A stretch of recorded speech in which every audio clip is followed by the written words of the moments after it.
At Angkor Wat, Busy encountered a troupe of Cambodian dancers. He was entranced.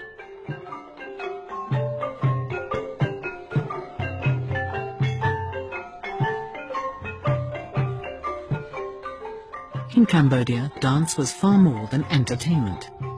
According to one founding myth, the Cambodian people were descended from the holy union of a hermit and a celestial dancer.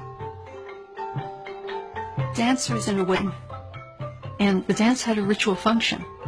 For example, the Moni Mekala dance is actually a rain dance. It's a battle between a storm demon and a sea nymph, a sea goddess. And when Busy carried on to Phnom Penh, where he filmed the king's own personal troupe. This unique film shows the royal ballet in rehearsal.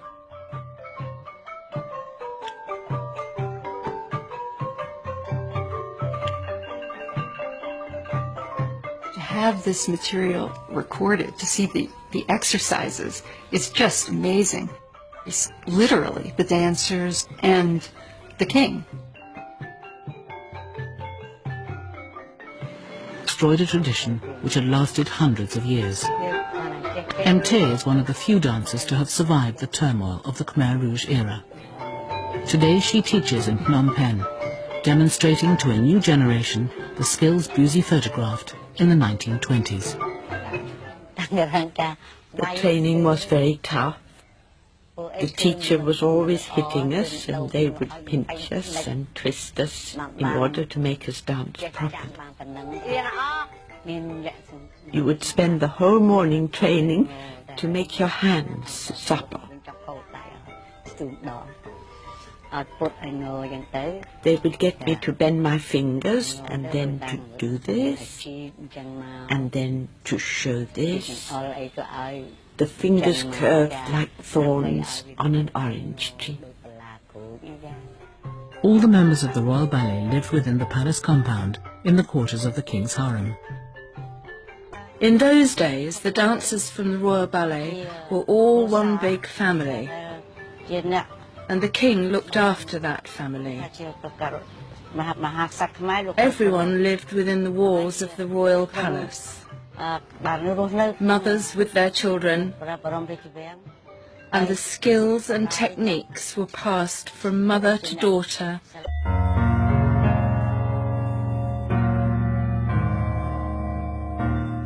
The costumes worn by the dancers were hugely elaborate. It was a performance in itself just to get into them. The corset had to be very tight. If it wasn't, it would be uncomfortable to dance it. A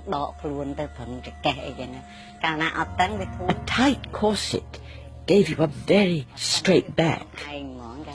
If not, you would just slump. So the tighter the better, really. We didn't have zips or anything like that. Costumes were actually sewn onto the dancers.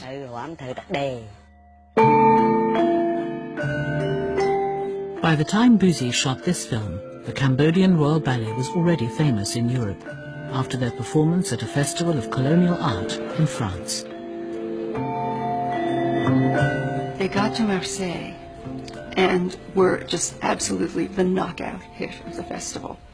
They were performing indoors, and there were such riots of people trying to get in that they moved the performances outdoors, and they played for 30,000 people a night. There was a real appreciation that there could be true and brilliant art in one of these native places.